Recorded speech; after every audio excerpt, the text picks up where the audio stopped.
Hello, everybody. Welcome to Watches with Dennis, and I am back with the Saturday live stream as expected. My voice may be a little shot from the 4th of July, lots of speaking going on, so apologies for that. You might hear me clearing my throat more than I normally would like to, which would normally be 0 times while doing the episode, but the show must go on. So, welcome again. I think today's topic, one of those more evergreen topics, one of the more pointless topics, actually, because I thought, let's go ahead and discuss overrated and underrated watch brands. It's kind of pointless because in a way, it doesn't really matter if a watch is overrated or underrated, like writ large. It might mean some things in terms of how much it might cost you to buy it or how much you could get for it selling it. But I always think it's interesting, especially the underrated side, simply because it's I think a good opportunity to maybe think about brands that you don't normally think about, simply because the algorithms out there, and I don't just mean like the YouTube algorithm, I mean from, Instagram, I guess TikTok. I'm not a TikToker, but I'm sure they have algorithms. And so you often see the same things over and over again because there are certain things that are very, very popular. And in a lot of ways, they may be popular because you're being told they're popular, and it kind of is a self-perpetuating cycle. And that ends up in resulting in things that are overrated. So I thought we'll go ahead. I have 4 brands for each. And then, of course, those who are here live, we can have a discussion about other brands that you guys think are overrated or underrated. There are probably plenty in both categories, especially underrated. There's lots of brands that many people aren't really aware of. And because of that, you probably would find that they're underrated. None of these that I've got today are micro brands. They're all pretty well-known brands. And so that was just a criteria. I do have a range of price points, though. Most of them will be in the luxury space, but I do have one over and underrated that are more in that sub $1,000 primarily range of watch acquisition in terms of MSRP prices. So no pre-recorded videos or anything to discuss regarding that. On the wrist today is a brand you probably could see the blur of this one in the image, and this is the Rolex Explorer 2 16570, because of course Rolex is going to be coming up in this discussion. Before I kick it off and greet the chat that's already posted some messages, I do want to go ahead and say overrated does not mean a watch is bad. Underrated does not necessarily mean a watch is good either. It generally, if something's underrated, I think there's potential there. That's why I'm covering it. Otherwise, it's probably appropriately rated and not really worth having a conversation about. Overrated, actually, a number of brands on this list are ones that I will show you are overrated, and I still want watches from them. But lots of people want watches from them, and so I tend to find that makes it overrated. But anyway, let me go ahead and get through the chat really quick, and then we will start with the first of the overrated, and we'll kind of alternate over, under, and so on and so forth. Cloudkin says, "Good morning, Dennis. Happy 4th. I can't make the show, but I believe you have the 2 images reversed." So if you could not tell, I did not blur my thumbnail very much. If you could not tell, the overrated watch was the Rolex Explorer 2 16570. But the model specifically, I'm not saying it's overrated, it is the brand. And then I had the Breguet Classique 5177 blurred as my underrated. And both of those brands will be on this list. And those images are not reversed. They are completely accurate. And I don't think very many people would disagree with me. Kevin says, "Good morning." I say good morning back. Koji, thank you for being a club member and welcome to the live stream. Nope, the images appear accurate to me. Oh, they are accurate. Whether or not you want the watch that's underrated and over the one that's overrated is a totally separate question. Incidentally, I own both of those watches that are in that image. And Donter says, "Dennis is about to start a war." No, well, I mean, I don't know. This may get downvoted into oblivion, but I think most people are pretty open to, over and under. But there could very well be some disagreements. I think some of my overrated, I don't think anyone will disagree with the underrated. So let me put it that way. Maybe one. Maybe some will think, though, they're fairly rated. That's the biggest risk. I don't think anyone's going to think an underrated brand is overrated that I've got. But I could see some people disagreeing that some of my overrated brands aren't actually overrated and they think they're fairly rated. I don't know if they'll think any of those are underrated. We'll just have to find out. But let's start with that image, at least the one on the left, the one that I said was overrated, because it's the most obvious one to start with, and that has to be Rolex, okay? Like, how can it not be seen as overrated? And here's why I say it that way. And again, there are still Rolex watches I would be interested in getting. I'm still on the list at the AD for one Rolex watch. As I am wearing today, I own a Rolex watch. My very first luxury watch was a Rolex watch. It's this one that I'm wearing. I've had this almost, I think we're getting close to 19 years now that I've had this piece. And so when I say overrated, I do not mean bad. And I don't mean bad value either. In fact, its overrated status is why its value is so good. But the thing about it is, in terms of just the way I interpreted it, is the brand very, very popular? Yes. So we know it's well rated because it's very, very popular. They sell lots and lots of watches. Spec wise, is it a good bang for buck option? No, it's not. Not at retail, definitely not at gray market. It's you can get the same specs. And this is true for a lot of luxury watches in general, right? If you're a spec beast who just wants like water resistance and anti-magnetism and sapphire crystals and good lume, there's plenty of affordable watches that will meet every single one of those needs for you. And there is no reason to ever entertain the luxury space at all. But even compared to other luxury watches, especially used, you can get more finishing for less money. You can get the same specs or better specs for less money. And that is why I say Rolex is overrated. But it's not a bad brand. Inherently, the tolerances are very, very good for the price point. Like, again, in my experience, best bracelets at the price point, MSRP price points is what I'm using, that I've experienced. They're very precise for mechanical movement. I mean, when you think about it, they're not other than the new Land Dweller, like their movements are not going around saying they're coaxials or whatever, but they've got the specs, they've got the accuracy range, and they back it up. Good QC, attractive designs, evergreen designs, a lot of really iconic pieces. And that's what drives a lot of people, is they still long for those iconic pieces. They want those Daytonas. They like the look of it. They want those Submariners. They want those GMT Master 2s. They're very, very nice watches. But I can't say that they aren't overrated, because when you make 1.2 million watches a year, that they lose so little value in general. Great, but like if you want a luxury watch and you are terrified that you're going to hate it and have to sell it later, Rolex is going to be the safest bet in terms of the broad catalog. Because outside of like the 1908s, you'll probably get near, and I don't even know on them, maybe you'll get near your purchase price back, but almost everything else you'll be pretty close. And so that's because it's so overrated of a brand. When you have other watches that are putting in just as much or more watchmaking that just collapse on the market, and it's not because they're ugly watches. It's just the nature of things. So I think you have to say that Rolex is overrated, and I don't think very many people would disagree. I know there are some people who love Rolex and exclusively collect Rolex.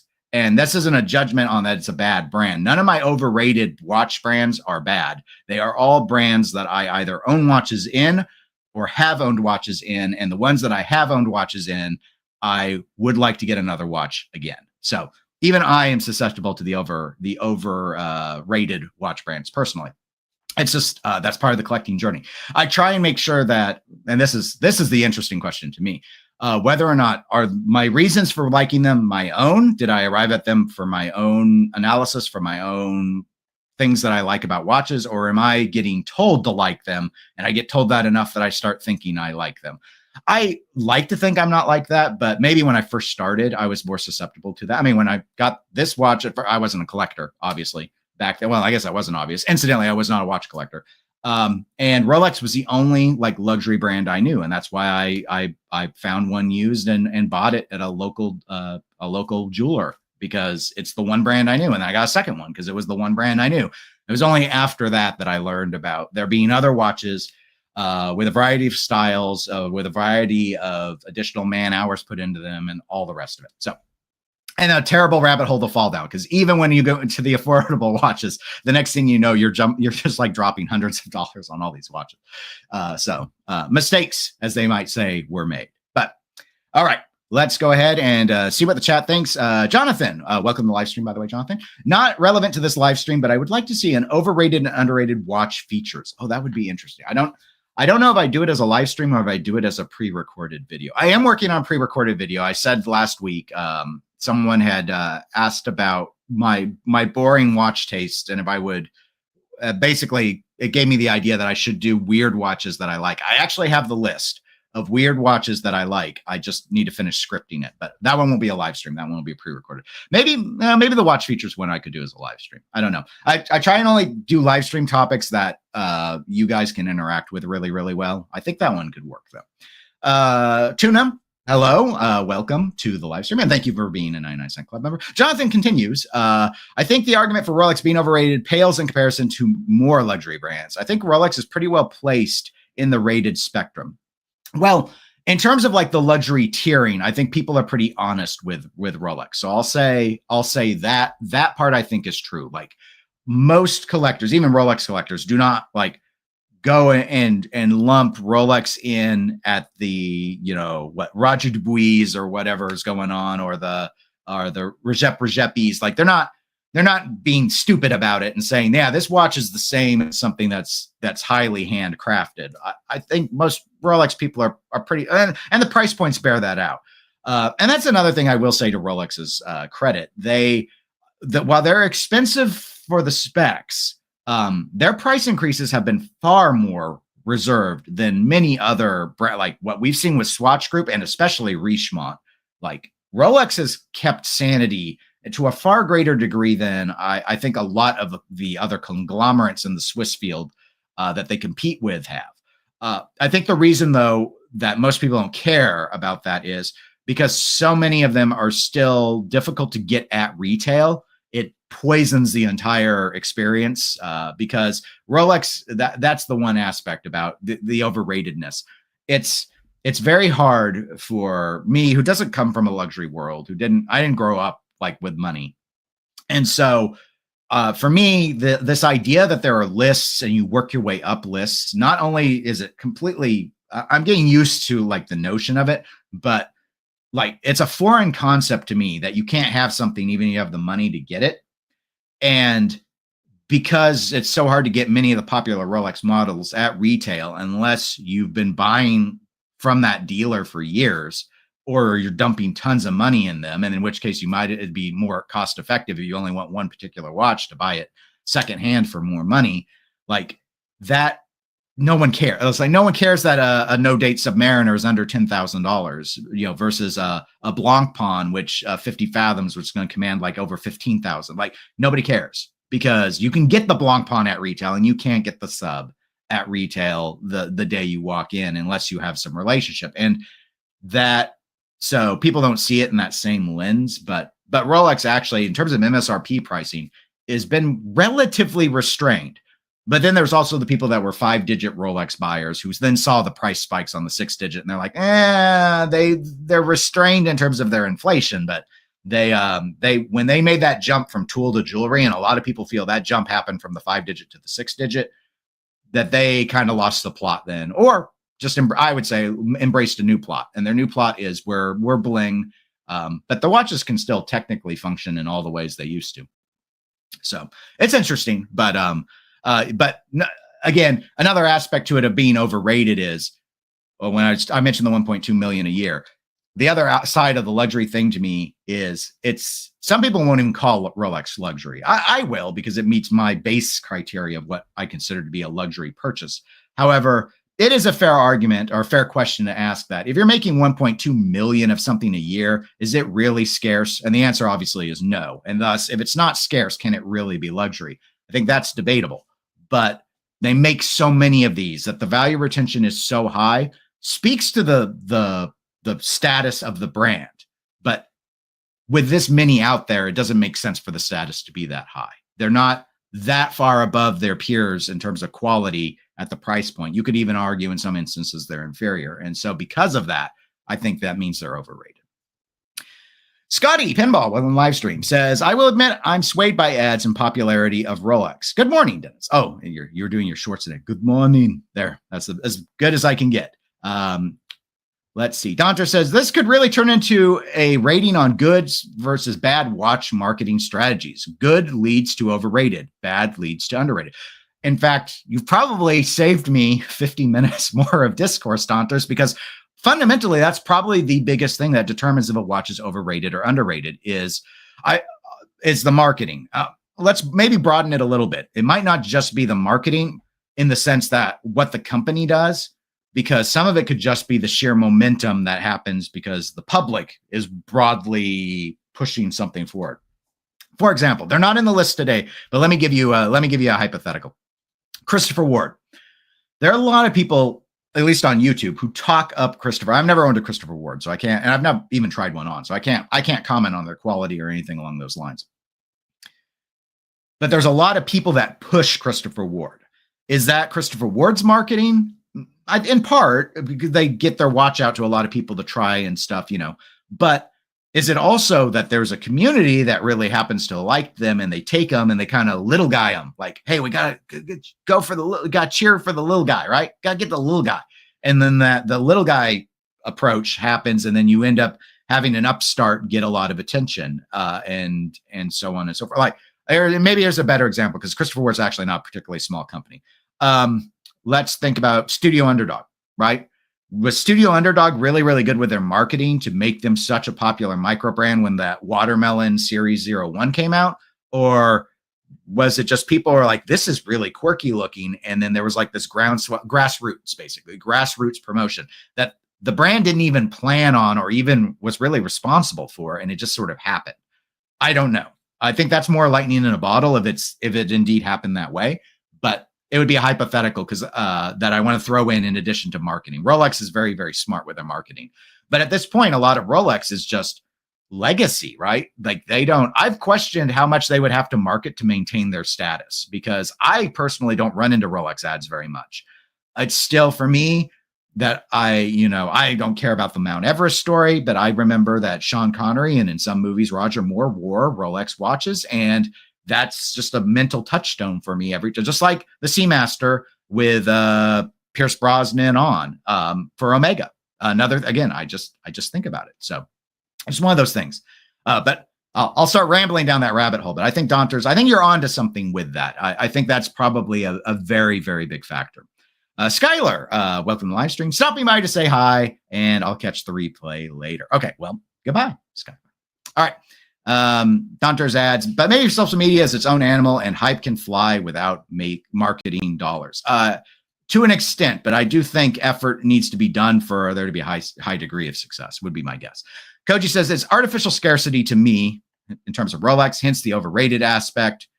Tap, saw you greeted us earlier. Hello. Heard Rolex is increasing prices. They did it in the US because of the tariffs. Those are already in effect. I think they kicked in May 1. So for example, the Rolex No Date Submariner, which is the one I regularly watch, I think jumped up from 9,100 to 9,200 at the start of the year. It's 9,500 now. But I believe that was related to the tariffs, and I don't believe it affected other countries. And Tap adds, Studio Underdog should stick to sub $500 prices. I mean, that's an interesting thing that might come up in a future video that I'm planning to do soon. Jonathan says, my problem with smaller brands is they either tend to just flood their catalog with a lot of models or keep a handful of models in catalog, but for a very limited time, disrupting identity. Identity, that definitely could be an issue with if you're trying to tell stories, if you're trying to associate with that something for people to connect to. If you're constantly evolving, I think it can be very, very difficult. Slave Me, welcome to live stream, says, isn't it Tudor is better than Rolex watch quality wise? I wouldn't inherently say that. I won't say that they're inferior quality.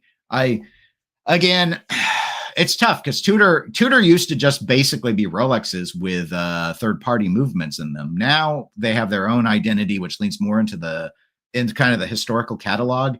They also get to play around more with materials and stuff. I mean, their bracelets with like T-fit clasp and such, Tudors are pretty popular, but at least up until that point, I would say the bracelet game was, at the very least, was seen as better on Rolex. Spec wise, they're it's just a different design, really.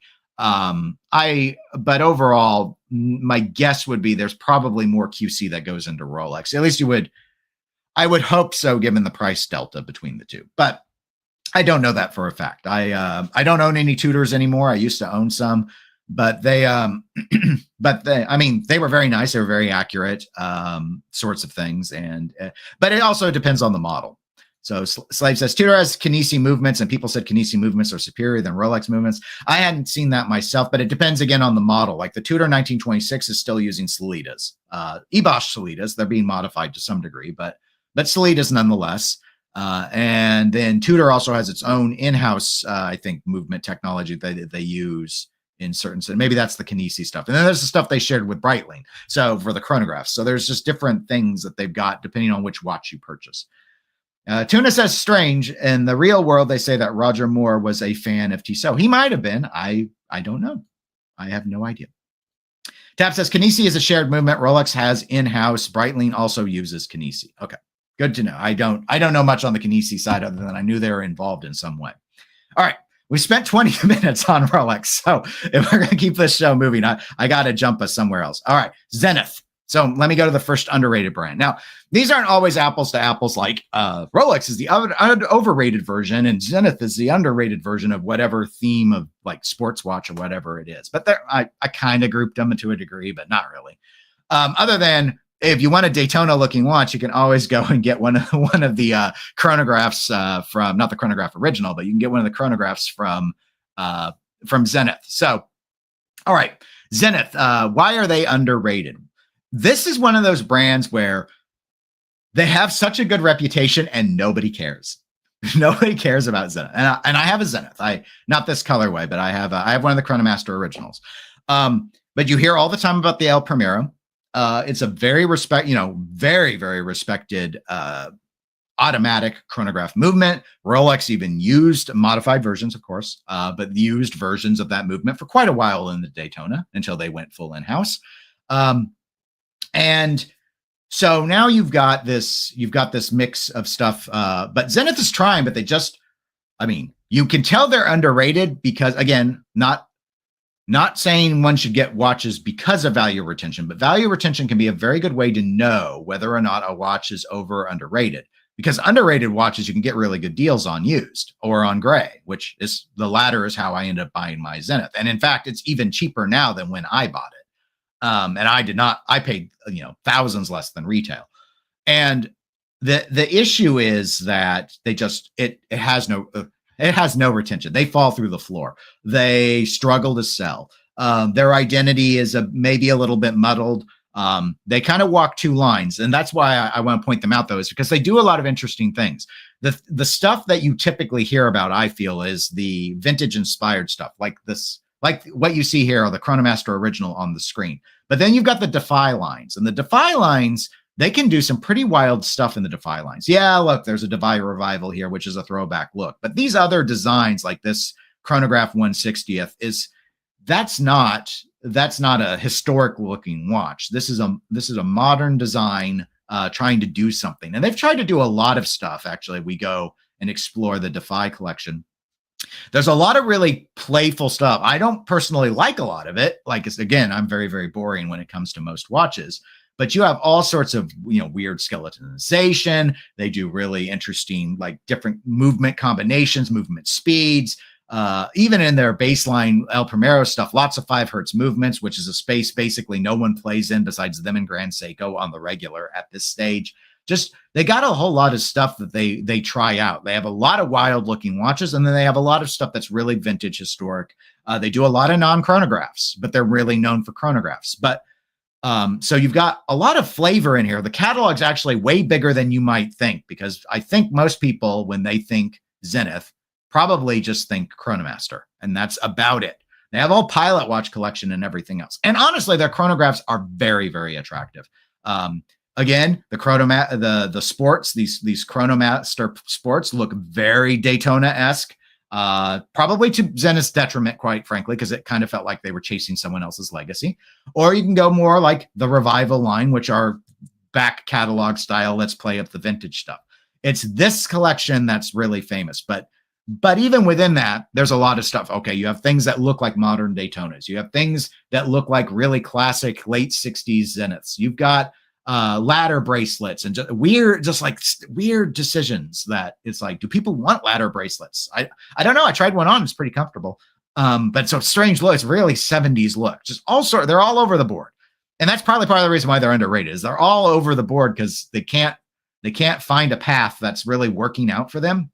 But I personally think they got a lot of really cool designs in multiple ones of these catalogs. In the chronograph lineup, I have been sorely tempted to get something like this, the A385. This was on my short list when I got my Chronomaster original.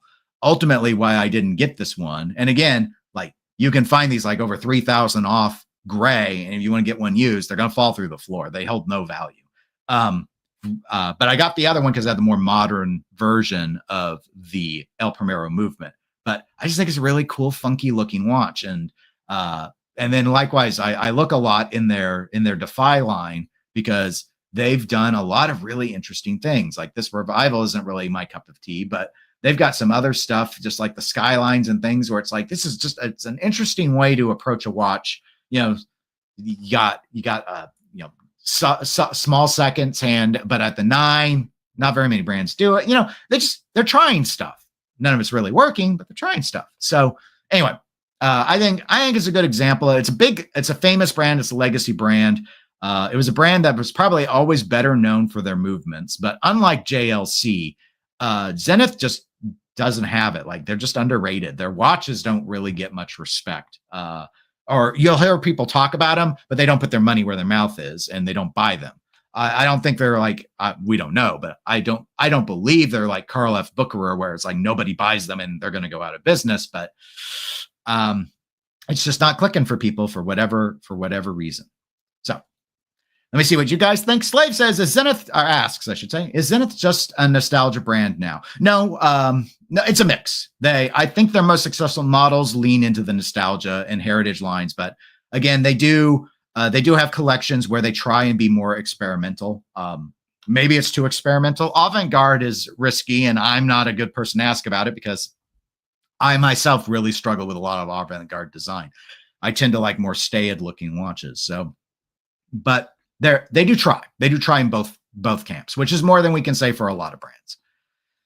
Tap says marketing and weird brand strategy are the reasons in terms of a brand being overhyped, I believe is the conversation there. They shouldn't make precious metal models. Remember that ugly rainbow diamond Daytona homage? Yes, vaguely. I never looked too much I don't really like any of those rainbow Daytona style. It's too many. I'm so boring. I feel so bad saying it. There's just too many colors for me. I can't have that many colors going on at the same time. Maybe in a painting or something, but if it's just like sequentially, truly like just rainbowing out, I'm just like, I don't know. It just is too, I just want it to be more focused, I guess is the way to describe it. Jonathan says, I don't know, man. Zenith designs can be very hit or miss outside of their chronos. Definitely. That's part of it. But the tech is there. The finishing is there. The movement quality is there. So I personally think would still group them underrated. It sounds like you might feel that they're maybe properly rated, which is obviously this is subjective. It's a completely fair argument to say, no, Zenith is exactly where they should be in terms of rating. But I think their watches are better than they get credit for. Let me put it a different way. I think there are worse watches that get more credit than what Zenith sees on all fronts: quality, design, language, etc. Tuna says Zenith and Girard-Perregaux are two excellent brands that tend to be ignored. Now, I'm a case in point because I totally ignore Girard-Perregaux. I barely talk about them on this channel. I never look at them unless there's a new release. But I never shop them. Like I often won't even click. I've done it before, of course, but I often won't like go to the 1916 company or Watchfinder or whatever and click. And I'm doing brand sorts. I'll click the other former Kering group, Ulysse Nardin. I'll look at their watches, even though they're usually all too big for me, but I won't look at GP. Why? I have my reasons, but that's for another video. Tap says Girard-Perregaux might cease to exist in the future. At least Zenith are still under a conglomerate. Yeah, I thought, and I assumed that, I don't know. It's felt to me like Ulysse has better found their footing post Kering group than GP has, but maybe that's not true. Or maybe they both are trying new things and the Ulysse stuff is resonating more. I don't know. Ulysse always had the freak, and so they always had like this really weird out there. It's like JLC in the reversal. Like you got something like evergreen like that, and I think the freak is evergreen. It really gives you a leg up. Thomas with the Escapement Show agrees with Tuna that both Zenith and Girard-Perregaux are excellent brands. Daunters says, I know Zenith chronographs are super respected for their history, but I think the overlapping subdials are much less popular and maybe objectively less attractive than the Daytona look. You very well could be right. The thing with I'm trying to think if they always overlap the subdials or not. They don't, though, do they? In terms of, they've got, again, because Zenith's got a Zenith, they've got all sorts of approaches. So here you go. If you don't like the overlapping subdials, here's an example where they chose not to overlap the subdials. Obviously this is more the original format, more vintage format, the little less Daytona-esque looking model. So that could be part of it. In fact, but like my original, mine's on bracelet, but this is the design. Mine does have the overlap, which I personally liked a lot because I like the triple color with it. I thought it worked really well. But another thing that could also poison people to Zenith on a lot of these chronographs is this 430 date window. A lot of people hate the 430 date window. Again, the El Primero's always had it there, so it's a historic truth, but it doesn't mean you have to like it just because it's historic. Tap says Zenith also makes movements for other brands. Maybe that's how they make most of their money. I don't know. They definitely should be doing that, I think. Ben 10, happy 4th of July weekend, everyone. I hope you had a good 4th, Ben. Thomas says Zenith made some excellent divers in the past. They need to bring out a successful dive watch to get validation from the collecting community. I agree with Thomas on this. The general rule of thumb, and this is why so many micro brands, when they launch with a dive watch. It is the most popular format of a watch, like at least in terms of the plurality. It depends how you want to carve things up. But people generally want sports watches, and they generally want a dive watch as a sports watch. And when you see here, Defy, Chronomaster, GFJ, Pilot, and Elite, none of these are dive watch categories. They have dives in collections, Defy being the one I know of, but there's not a lot. And again, the designs are, I won't say squirrely, but fairly vintage is what I mostly think of. Like, this is a very interesting case shape, but if this case shape does not work for you, I mean, there's a lot to not like about this inherently. I actually kind of like this. I haven't spent a lot of time looking at it, but some people aren't going to like the broad arrow minute hand. They're going to feel it's too Breitling in nature. We still got the 430 date window that they may not like, or they may not like that it's not color matched. They may not like that the crown is here. They may not like these very sharp angles on this case shape and how the bezel kind of hangs over on the 3 and 9 o'clock positions, but not over the rest of the watch. Again, I think like shape-wise, this is visually very stimulating, but for a lot of people, they may hate all of that, or they may hate that it's yellow, or they may hate that it's automatic in script, and then this is italicized in Defy, and then Zenith is in like regular font, like that it's inconsistent. I don't know. I don't have answers for you. I only have like, it's a fairly weird looking dive watch. So it's not setting the world on fire. Benton says, I'm wearing my Nevada Grenchen F77 with Lapis Lazuli. You know, I don't actually know how to say that. Lazuli, I imagine. Dial. I've worn it all weekend. Sure. A great watch. Oh, such a great watch. I actually wore my Baltic Aquascaf Bronze Brown out at the lake for yesterday because, well, all my American-made watches are vintage and shouldn't be around water, and I wasn't sure if I would go into the water or not.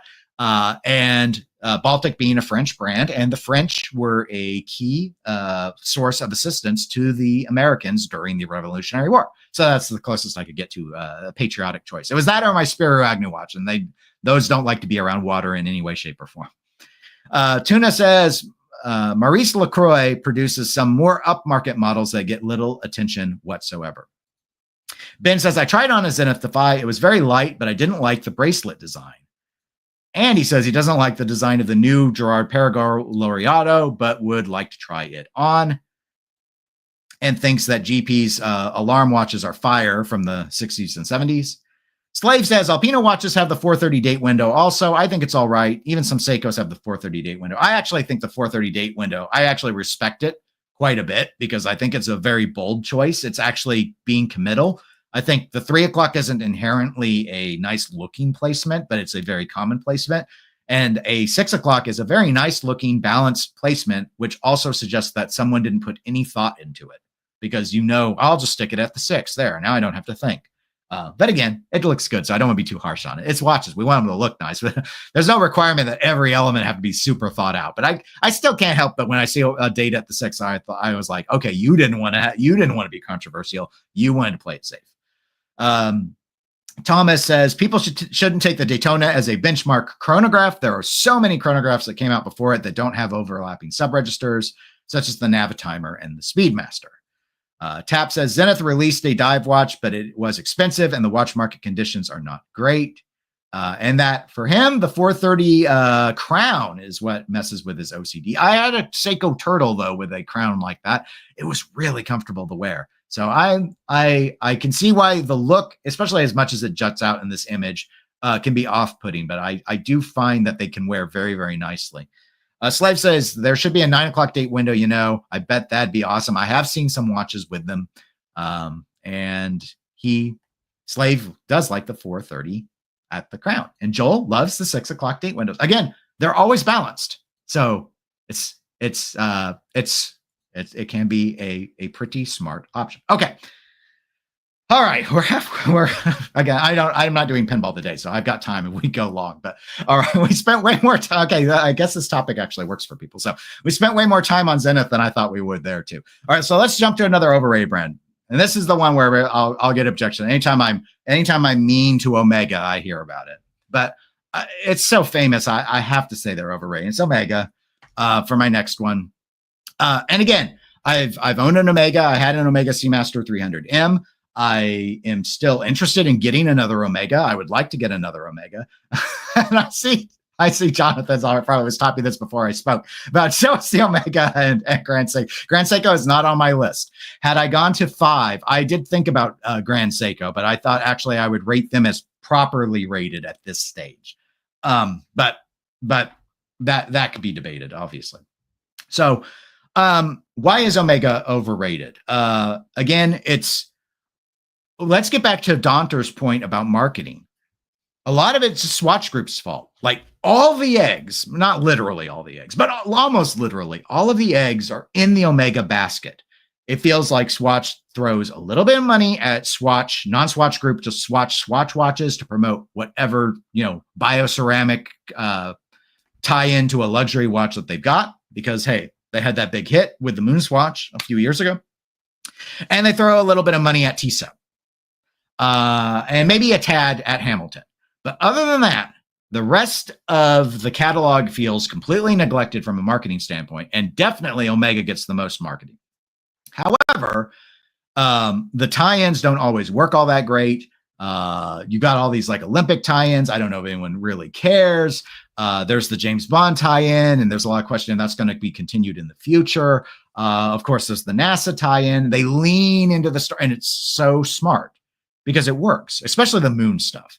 They lean in the Moon stuff super hard, overwhelmingly hard. I think even a lot of like Speedmaster collectors who collect specifically the Moonwatch versions would probably tell you, yeah, Omega's gotten a little crazy with the SKUs there. So I think that as a brand, they get talked about a lot as a Rolex competitor, and they very much are a Rolex competitor. I think Rolex wants Tudor to be Omega's competitor, but Omega does not agree. And I think most of the public doesn't agree either. I think they really see Omega and Rolex as peers. And it's interesting because Rolex actually, while sports watch to sports watch, their MSRPs typically are higher than many of the Omegas. It really depends because if Omega's using a lot of their fancier golds and stuff, they can drive their prices up quite a bit more. Movement technology, it's an interesting competition. I think coaxial is overrated. I've mentioned that several times. Their Omega's really the only one using it. But their accuracy isn't notably better than Rolex accuracy, and their service intervals are lower. So I think the movement technology is overrated for what it is. Maybe it just needs to be refined some more because it is fairly aged technology at this stage. But a lot of people respect them for it, and it's interesting. At least, that's part of the reason why I wanted a modern 300M when I had it, was I wanted to have a watch with an interesting movement. And I do think coaxial is interesting, regardless if it's really saving a lot of wear on the movement or not. Way too many SKUs. But again, this isn't about them as a brand. It's about just being overrated. It's just their name is so everywhere that I feel you have to say that they're overrated. Almost, there's a lot of pressure, incidentally, in the collector community for people to own an Omega. And Rolex has got that going on too. And I think for me, that's a criteria. Like if you were to ask AI, give me a 3-watch luxury watch collection and your brand is going to be in AI's pick, you're probably overrated as a brand simply because AI has decided this is the right answer because of this just mass, just sort of in your face, get this, get this, get this. And honestly, with Omega, it's even more specific. It's a moon watch. It's a moon watch is what you're told you're supposed to have. There, I've heard people have actually said you need one in your. I would never tell you you need any watch. I won't even tell you need a G-Shock, even though I think it's a smart thing for a lot of people to have a G-Shock. I think it's a really nice watch to have. It's so useful in so many instances. But I will never tell someone that they have to have something in a collection. But Omega is one of those brands that ends up in that category.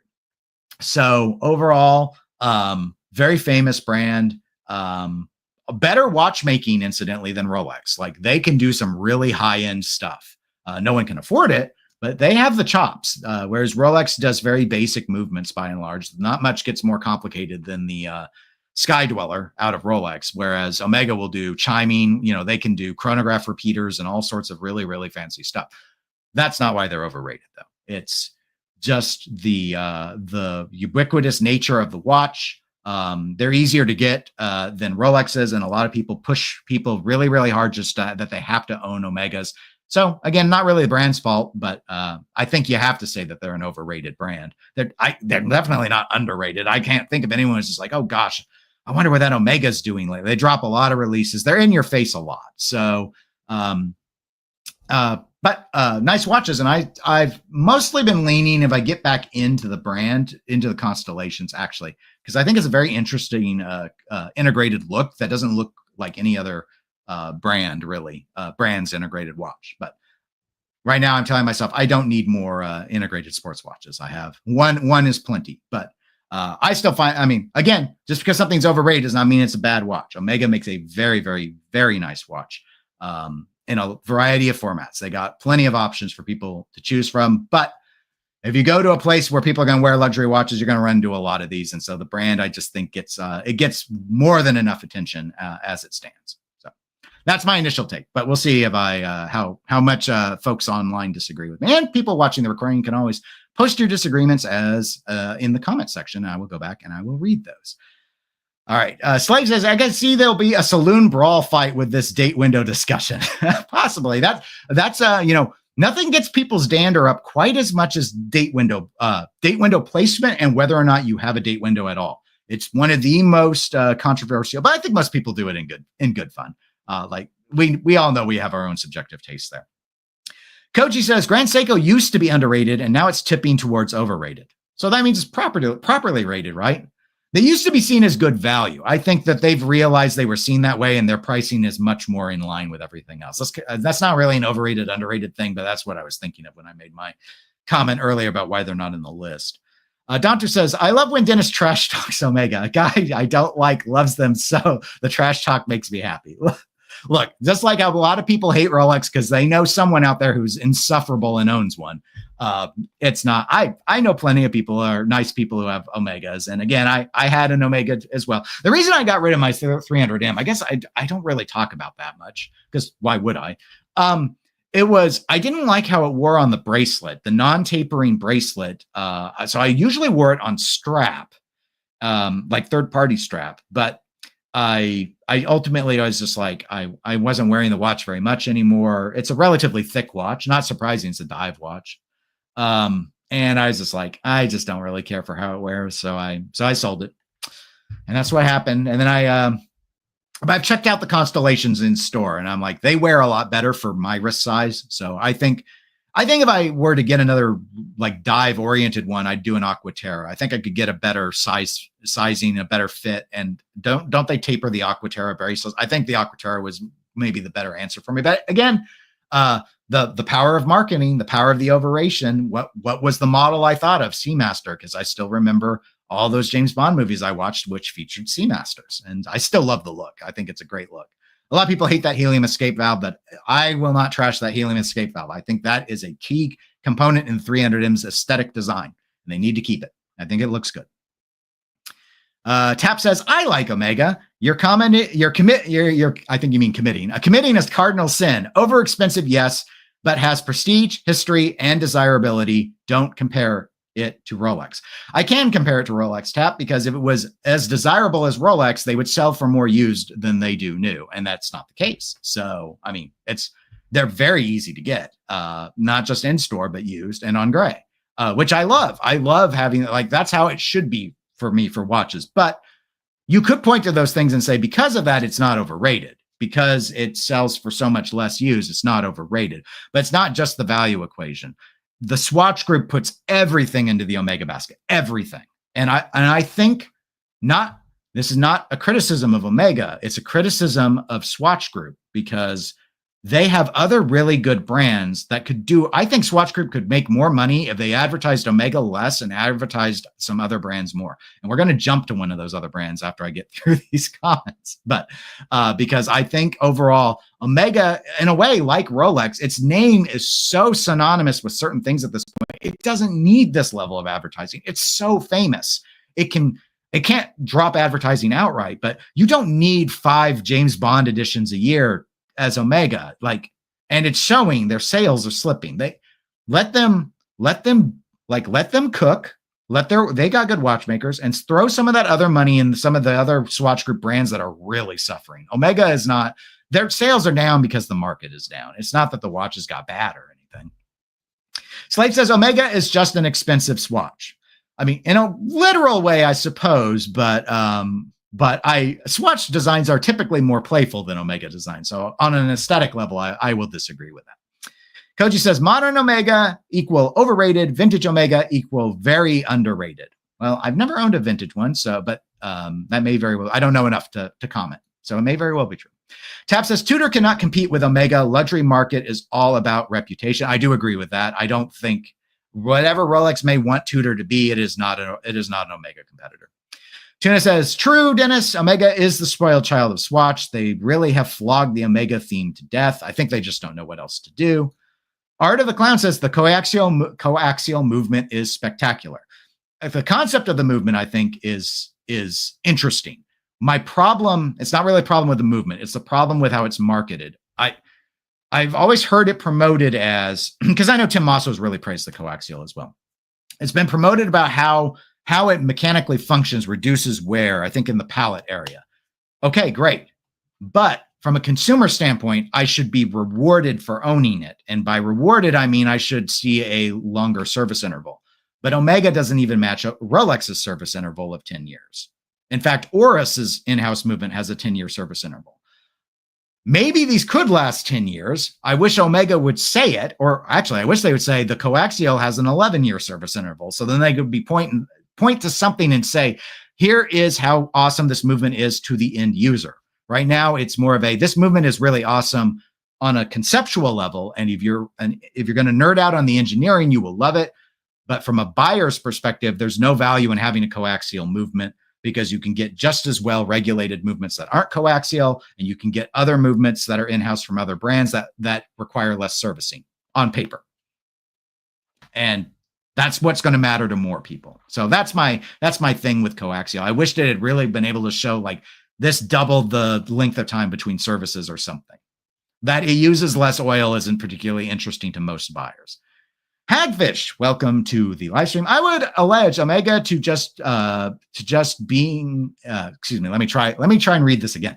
I would allege Omega to be just using a fancy Powermatic inside their watches. There have been discussions that if Swiss watches do come from China, it's the Swatch Group watches that are doing that.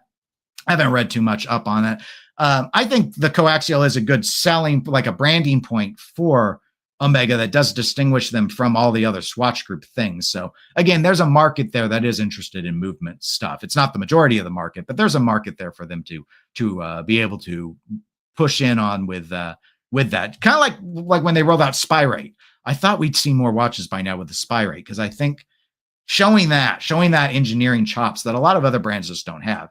There's some potential there, but I don't know. They just don't follow through with it as much as I think they should.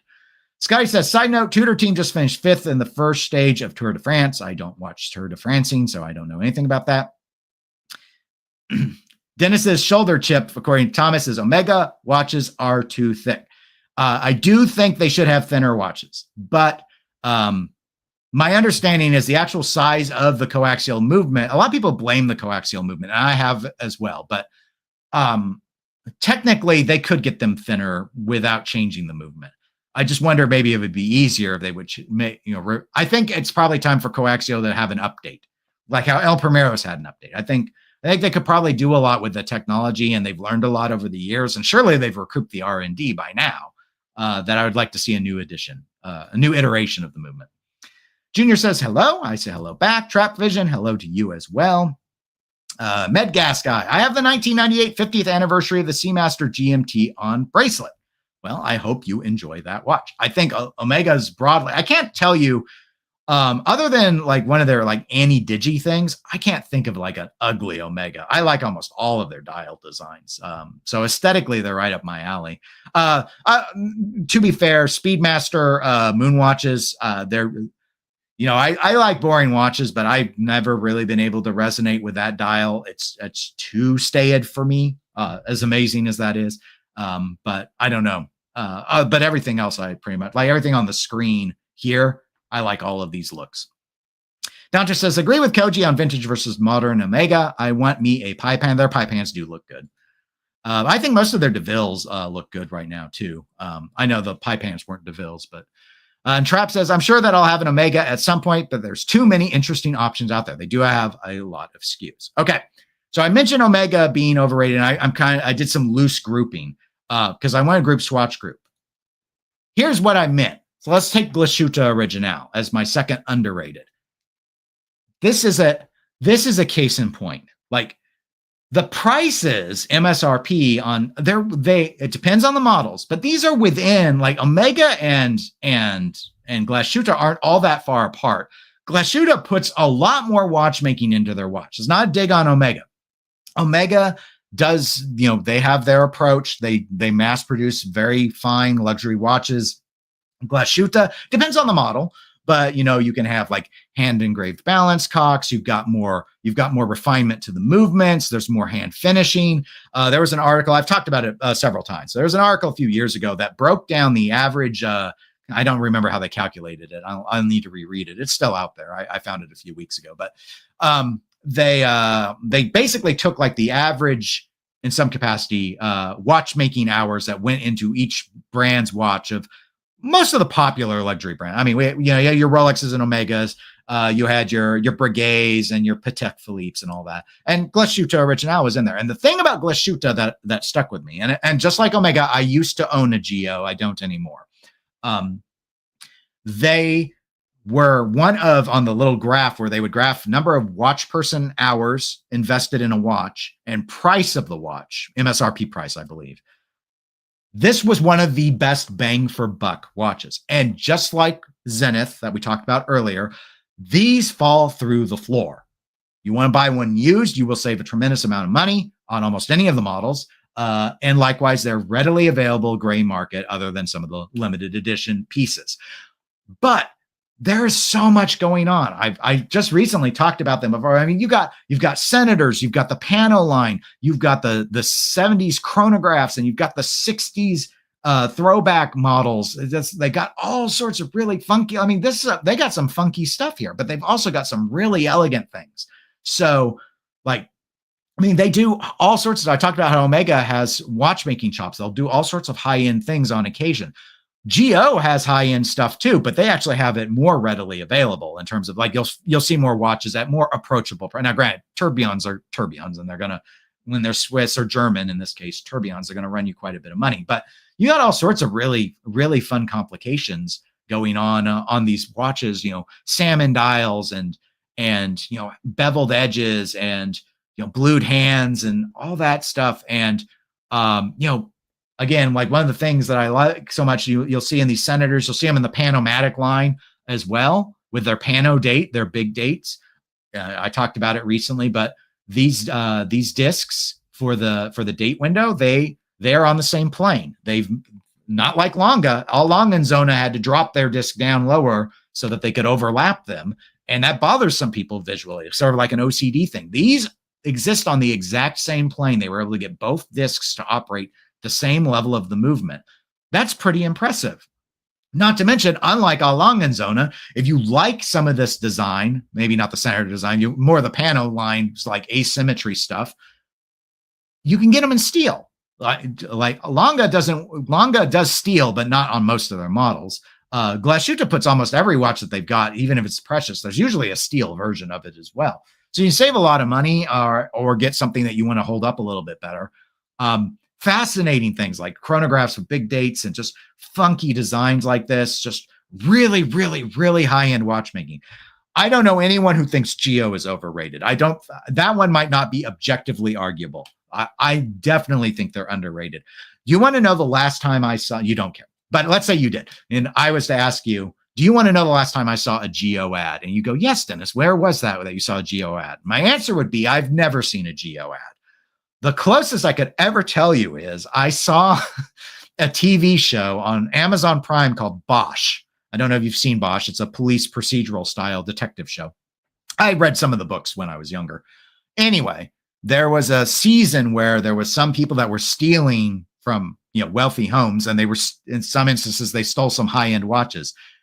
In one of the investigations, he went into an authorized dealer, and in the background behind the actor who was playing the dealer was a poster for Glashütte Original. That is the closest I've ever come to an ad for Geo.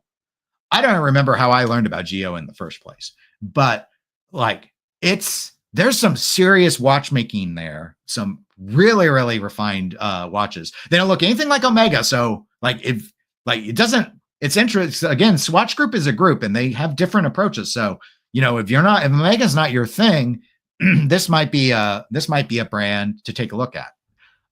Anyway, or if you like some of the German choices that they do. A lot of their photos online on their website won't show you the movements, which I think is really unfortunate because the movements are spectacular.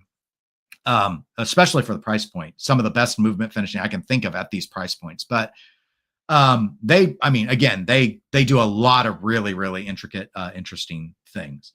The reason I got rid of my Pano was because I traded it towards my Lange 1. And while I prefer the Lange 1 to the Panomatic layout, I have thought about getting a Senator or getting one of the 60s watches. I don't know if that's in this. I think I clicked on the new watches from the brand, but Geo, I've been looking lately, not to go off on a tangent, but in their vintage collection, they got that 70s stuff, but they also have these 60s ones, but I like the ones that aren't chronographs because I'm boring. And so they've got these with these really funky 1960s style numerals. And it's just, they got some really interesting, anyway, I just think it's cool. So Geo, I think they very clearly are underrated. And that's really Swatch Group's fault. They just don't put any effort into the brand.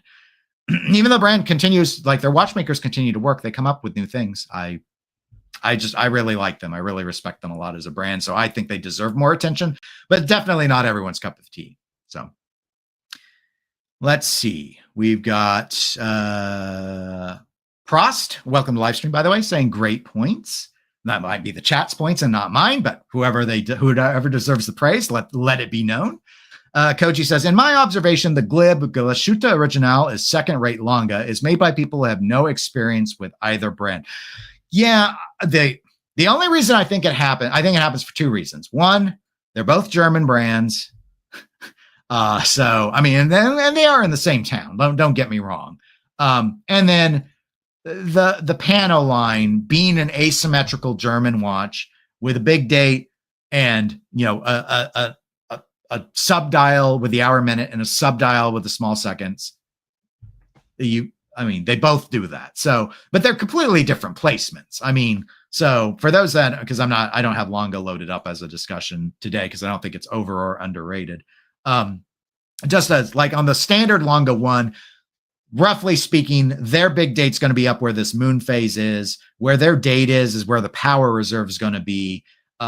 The small seconds typically is kind of here in this white space. And if they do a moon phase, they put it on the small seconds, and then they put the hour minute over on the left. So it's a different configuration of the shape. It's not I don't think this followed a golden ratio or anything along those lines, but I do actually find this to be a very, very attractive layout for an asymmetrical layout. It's just different, but because it's asymmetrical and it's got some of the same features like the big date, I think that's where it comes from. So, but Geo, I mean, it's not like some glib discount brand that just sort of like cloned Longa or something. It's had its own identity for a long time. In fact, I think you could argue not argue. I think it's true that technically the original Allongenzona's continuation is Glashütte Originale. The family just revived Allongenzona after the wall fell, and German reunification happened and restarted their own brand, because in East Germany, all the watch brands were basically merged together into Glashütte Originale. So all those remnants were glued together into what this brand is. But it's not like Vostok, where it was all just like, maybe for a time it was, where they just, do really, really affordable watches for everyday people. Like Geo is a luxury brand through and through. They don't do affordable, but they are far more affordable than Allongenzona. Thomas says, Geo makes some fantastic watches. They are overshadowed by Longa, unfortunately, despite being part of Ferdinand Alpha Longa's grand scheme of a German watch industry. Joel Bolt says he loves the Panomatic Lunar. It is a great watch. I wouldn't own one again simply because it's too much like the Longa one. But if I didn't get the 60s watch, I'd probably go with a Senator, which would let me have, I don't have a moon phase anymore. And I really, these moon phases are very, very, I guess elegant would be a word. They're refined and they're understated. But I actually like even fun moon phases. It's just that it looks good for the type of watch they are. So I thought I'd throw that out. All right. We're already an hour in. I still have 4 more to go. I feel bad.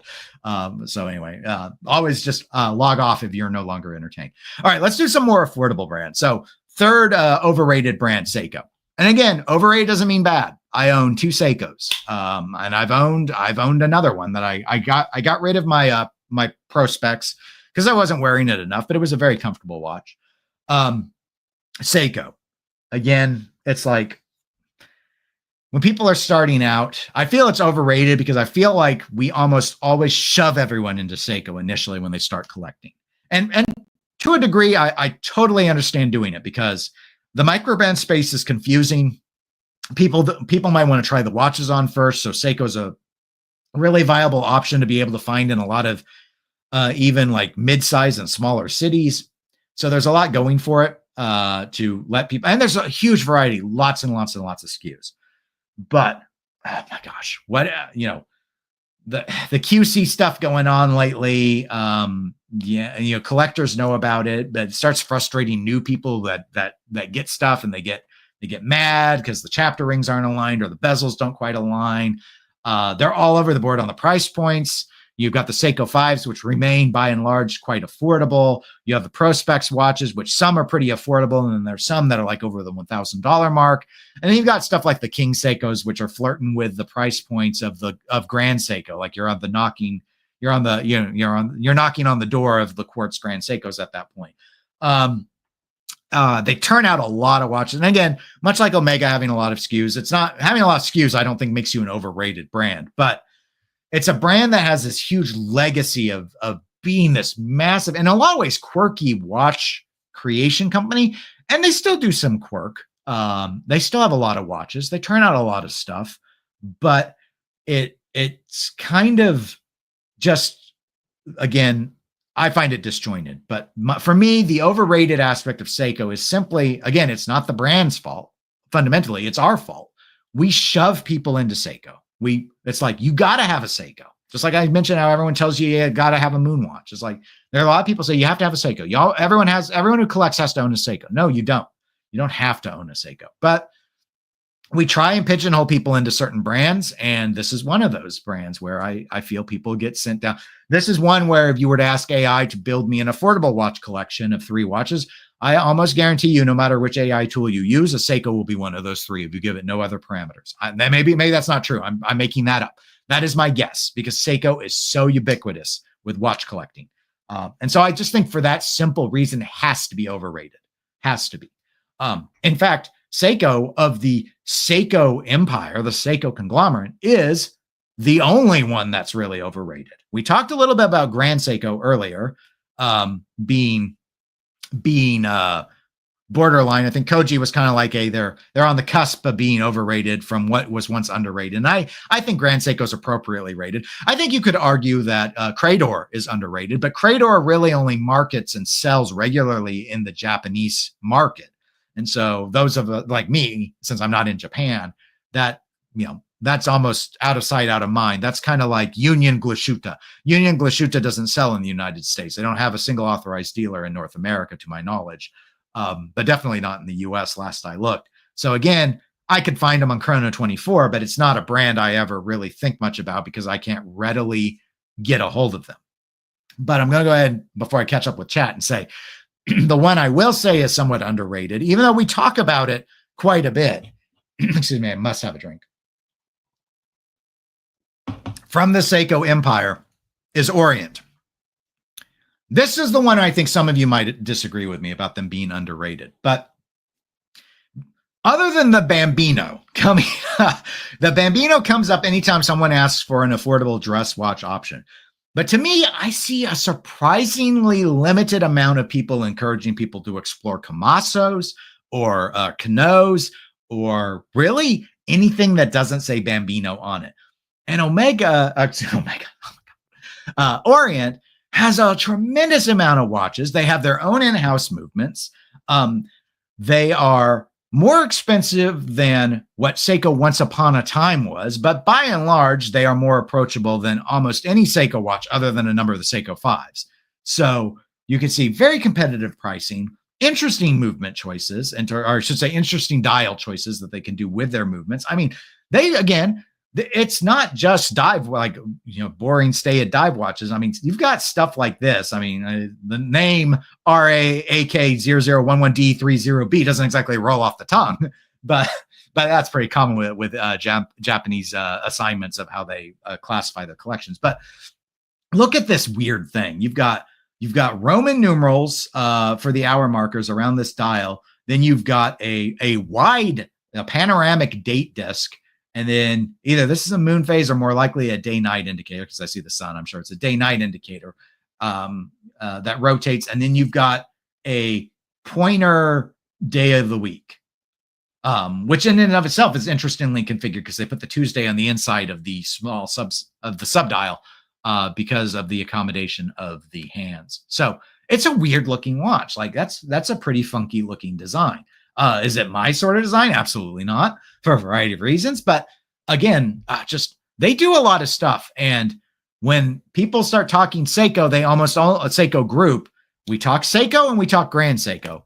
And Crador, I understand not talking about because of its inaccessibility. But Orient, again, other than as the no thought behind it whatsoever dress watch choice, I personally think they're fairly underrated as a brand. And interestingly, while I've heard a lot of people say that their Seikos are much better regulated than what the movements on the 10 say they will be within the spec range for, when you talk about the 4R line of movements from Seiko, officially, that range of movement acceptance is worse than these cheap Orients. The cheap Orients have a less liberal tolerance range for their movement accuracy. So anyway, I think Seiko is overrated. I think Orient is underrated, but I definitely could see a case being argued that Orient is too popular, too well known to be underrated. But I don't think the sales are there. But anyway, that's my take on that.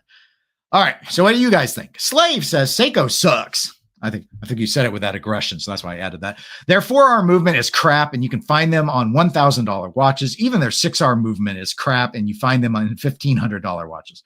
I have heard a lot of complaints about the 6R movement. I've heard more love might not be the right word. I've heard more tolerance for the 4R being a robust movement, but there have been others who have commented on this channel. I think Von Kroll has been in a few live streams. He's not a 4R fan either. He's been really frustrated with it.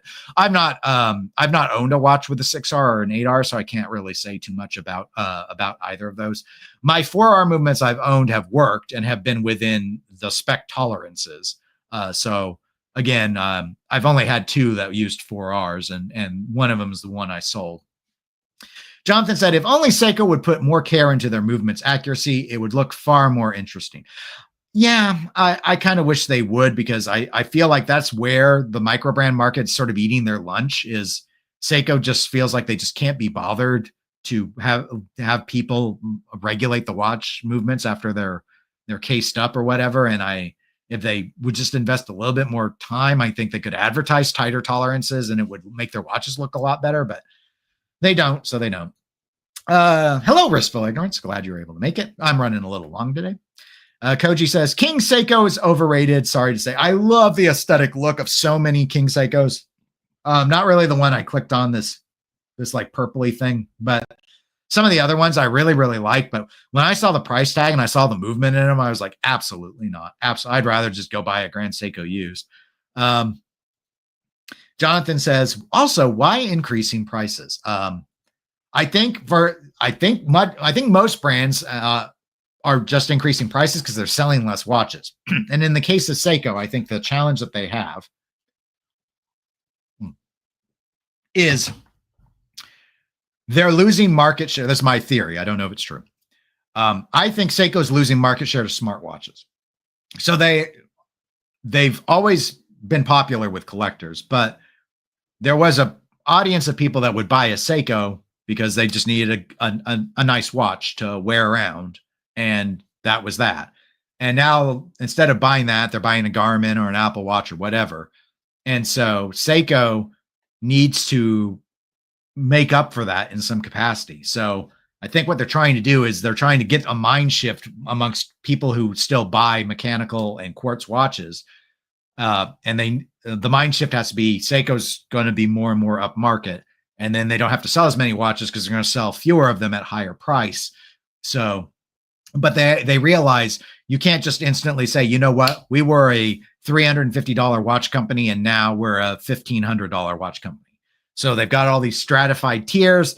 And my ultimate theory is that they would start winding down on selling the low cost stuff. They might not ever do that, but I don't know that they can go as high as they want to go unless they give up the affordable stuff. I don't know of any brands that actually can occupy a full gamut of a price spectrum and be respected in any one of those brackets. So maybe it can be done. We've seen it done on a modest scale. Seiko's doing it right now, where you go from a few $100s. I guess I have to be on my screen. It's all opposite for me. Up to a few thousand, like 2,500, 3,000.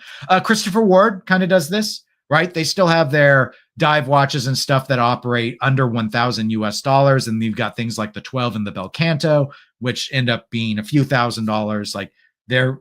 But ultimately, I don't think they can maintain that entire catalog if they're going to keep going up and up more. And most of what Christopher Ward's pushing is the stuff that's up and up more because the margins are better. So that's my thought, that they're trying to move. They just need to move up market because their bread and butter is gone. Their bread and butter is going to wear wrist computers. They're not going to buy quartz dive watches and stuff. So the thing that makes me wonder is there is a collector community, and Seiko is very aware of it because groups like Citizen are catching on as well now, which is why we see things like the Suyosa. And Seiko knows there's a collectible market that wants to buy affordable watches to collect. And I don't know if they can give that up because they make a lot of sales that way. And dropping all of their more affordable watches would obviously cost that, because it's a very different game when you how many people who collect Seiko, and then ask yourself how many people collect Grand Seiko. It just starts costing too much for most of us, at least.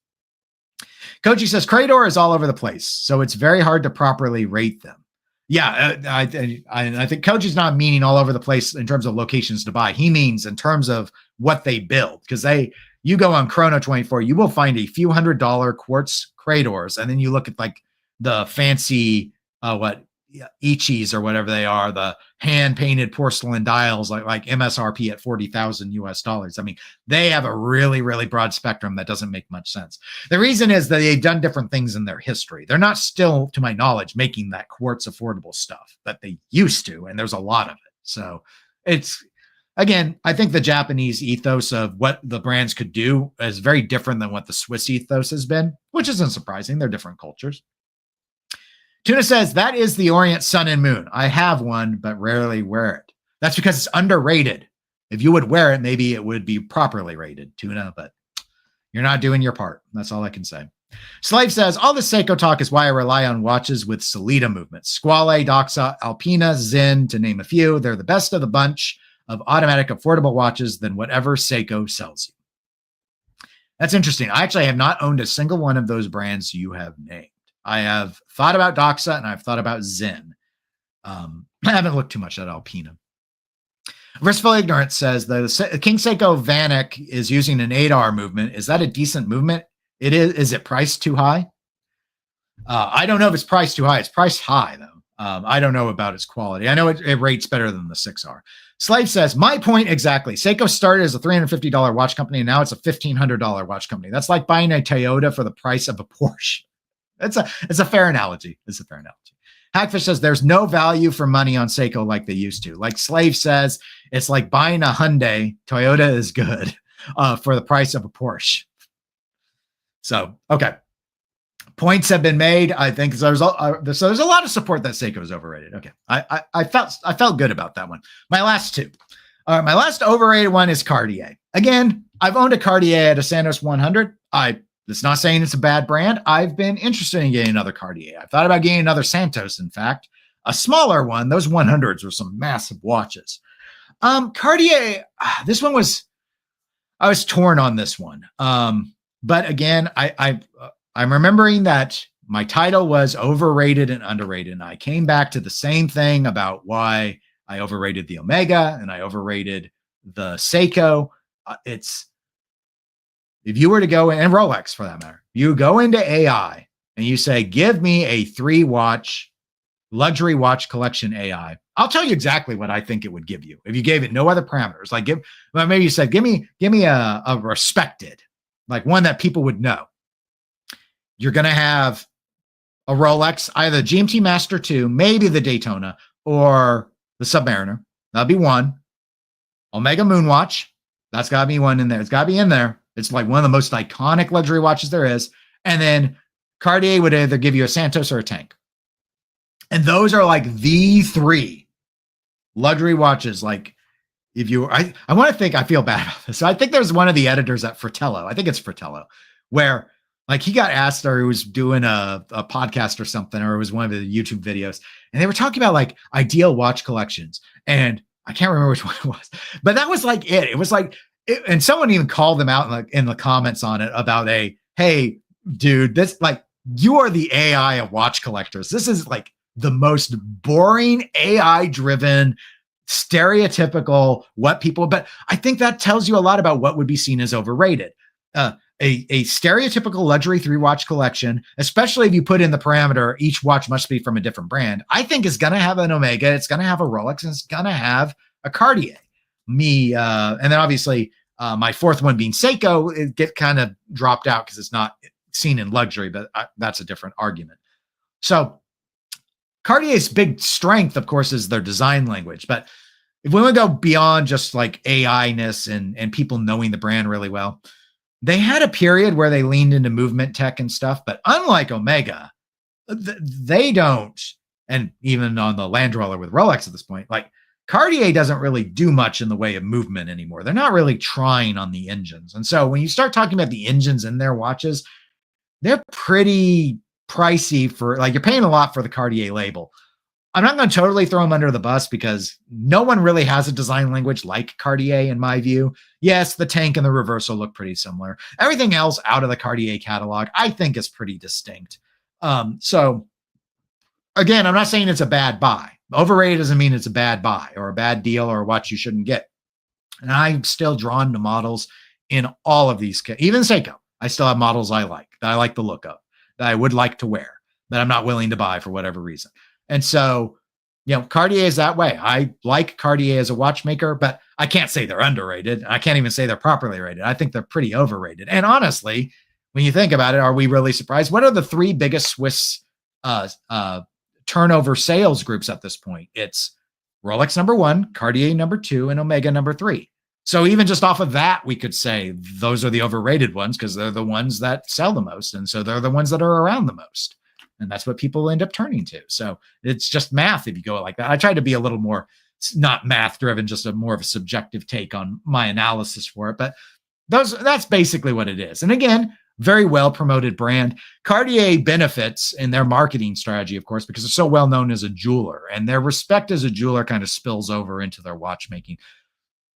I think that's why their designs are so nice, is because they have an eye for it, because they come from it from an eye for jewelry standpoint. And just like Omega and Rolex, they have a lot of heritage they can lean into.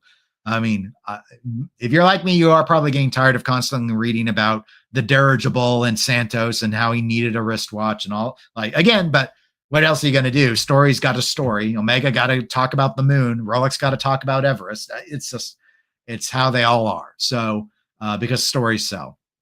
But I do think it has to be seen as an overrated brand. And my last underrated, before I catch up with chat for my final go, is Breguet. So here's another Swatch Group brand. We talked about Omega being overrated, and I talked about Glashütte Original being underrated, but this is like the crown jewel of the Swatch Group, and they don't ever advertise it. They still turn out stuff. They just recently had this watch just came out the other day, the subscription Classique with the one hand, the fancy Meistersinger, if you thought of it that way. Incredible watches, mostly dress watches, but again, they have their Type 20s and stuff, which again they've revamped to varying degrees of success. Why is it underrated? In part, advertising. In part, it's too honest. As much as I love their dress watches, as much as I love the Classiques in particular, I know a lot of people like the traditions as well. I'm more of a Classique fan, and they're incredible watches, and that's why they're underrated. The hand guilloche, I mean, these are not stamped.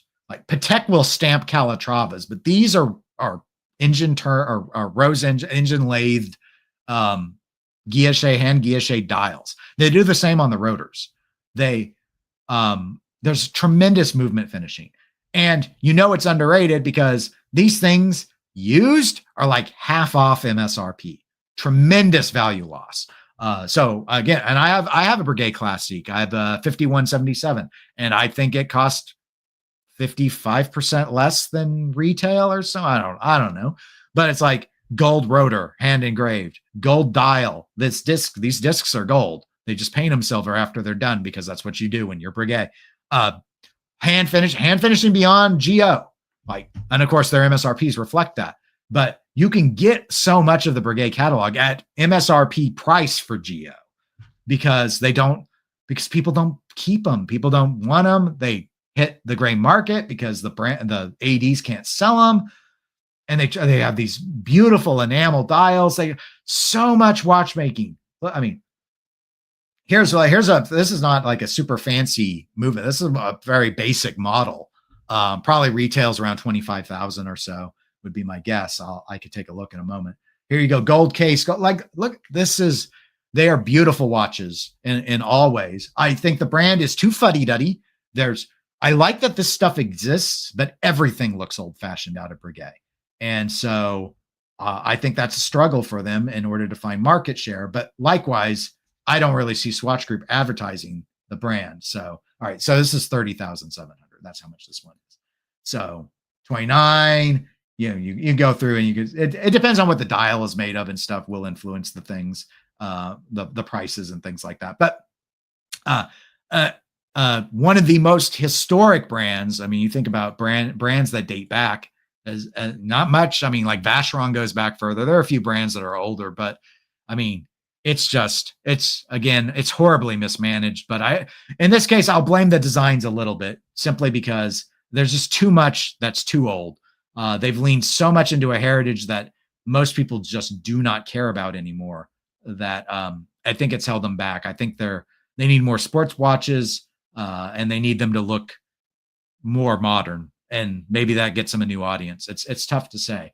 I think the dress watches can stay kind of as they've been approaching them, but I'm biased because I like those. So I think you could keep the tradition and the Classique pretty much as they have been doing them, but Like, people didn't really care broadly for the Type 20 redo. The Marine, I like the prior gen more than this. I find it somewhat unreadable. Again, like hand carved stuff. I mean, it's beautifully finished, but it's just not working. It's just not working. And so maybe it's because they're not being advertised well enough. I think it's both. I think they need to work on some of their design language, and I think they need to better advertise whatever they're doing.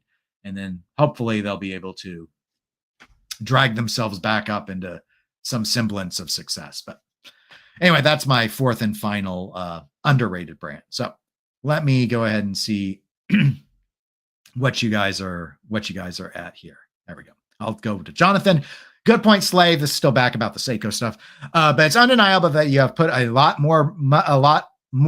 of more money on the table to get into a reliable automatic Swiss brand that you mentioned. That's back with Slave mentioning Alpina, Zen, though they were German, Squale, and so forth. Sky said, I just did AI, Omega 300, Cartier tank, and Tudor Black Bay 58. I want to go ahead and say the Tudor counts as Rolex, but I couldn't. That would be a lie. So, okay. Interesting. So as Meatloaf said, 2 out of 3 ain't bad. So I'll take it. I'm still surprised they didn't throw Rolex in the list. Maybe because you can't get them at retail right away a lot of times. Tap says, Cartier is popular with the ladies. If you want a date, wear a tank or Santas. Yes, dates will pour in with yes, watches will finally pay off and get you that date you so desperately needed. Thomas says, Cartier cater to a unisex audience. I think their place in the luxury marketplace is fairly justified. Most women prefer Cartier over Rolex. The brand does have a lot of heritage and classic designs. Oh, I agree. Them being overrated as a brand is not me trying to say that they're, again, to reiterate though, that they're a bad brand or that they don't deserve their sales. Omega and Rolex likewise deserve to be where they're at. But in the world of watch collecting and such, like if you're wanting to not even necessarily be not on the off the beaten path, but just not on the most trodden path, I think it's good to know what brands are just on everyone's wrist, and these are brands that are on everyone's wrist. So that's a big driving factor to it being overrated. They're just everywhere, as everywhere as luxury watches get. Which, granted, I mean, like where I work, like almost everyone wears a smartwatch. So, like I think I've seen less than 6 people wear some form of non-smartwatch, and the only other person besides me I've seen 2 other people where I work. Where I work, I have about 180 people. I've seen 2 other people wear a mechanical watch. My boss, who has a small watch collection, and then one other employee who I think was wearing a quartz watch, but then I assume for Father's Day got a gift because I think it's a Seiko, but I haven't been able to get a good look. I think I've only seen it through a Zoom screen, but I've noticed the second hand is sweeping. I'm like, okay, he got a mechanical watch, and it was right after Father's Day, so I have a guess, but I'll have to ask him about it at some point. Tap says, Breguet is definitely overrated. Jonathan, oh, you think they're overrated? Jonathan says, Breguet can't be rated at all if you're just going to mismanage it as bad as watch. Okay, Jonathan, that's fair. That is fair. I probably shouldn't have put that. Koji's right there with you. They're completely mismanaged. Tap says, Hayek's nephew was managing Breguet. Nepotism is bad for all businesses. Is it LVMH is really dripping with a lot of that nepotism management too? Thomas says, I agree. Breguet is the crown jewel of the Swatch Group. It's such a shame they are not pushed by the Swatch Group more. Their heritage is almost second to none, and their watches are beautiful. Tap says, Swatch should hire some marketing guru from Harvard. Jonathan says, yes, but we already established Seiko is a poor example of affordable watches.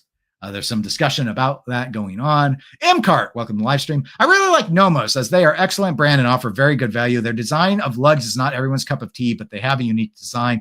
Nomos could possibly be argued as an underrated brand. I don't, not because of the lugs, but because of the Bauhaus language they typically rely on. I'm not a huge fan of them overall, so I didn't really consider them for this episode. They are a bit of a collector darling, but overall, you probably could argue they're still overrated writ large.